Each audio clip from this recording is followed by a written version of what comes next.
అమ్ముకునేటువంటి పరిస్థితి ఎక్కడన్నా ఉందా అని చెప్పి అడుగుతా ఉన్నా. అంతా దళారీల స్వాధీనమైపోయింది రైతు బతుకు. అదానీలు, అంబానీలు లాంటి కార్పొరేట్లను పెంచి పోషించడానికే ఈ చట్టం తీసుకొచ్చారు కాదా? మీరు చెప్తారా? చెప్పండి.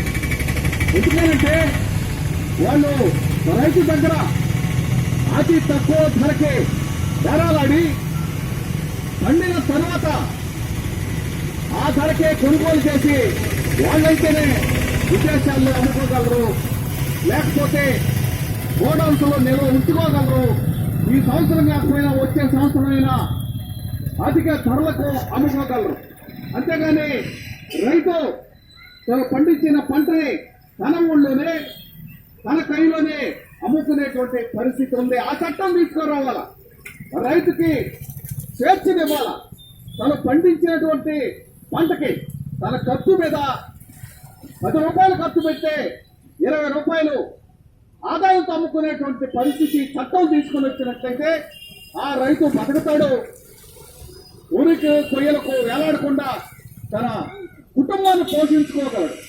అంతేగాని మేమేదో రైతు బతకడానికి, రైతు సౌఖ్యం కొరకు, రైతు సుఖం కొరకు ఇదిగో కొత్త చట్టం తీసుకొచ్చాం, మీరు ఎక్కడైనా అమ్ముకోండి అని చెప్పి దండాలు పలికేటువంటి కేంద్ర ప్రభుత్వం ఇప్పటికైనా కళ్ళు తెరవాలి.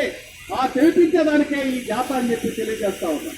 అలాగే హోటళ్లకు మీటర్లు పెట్టడం, ఒక చేత్తో 10 రూపాయలు ఇచ్చి ఇంకొక చేత్తో 50 రూపాయలు తీసుకునేటువంటి పరిస్థితి ఈ మీటర్ల వల్ల కలుగుతా ఉంది.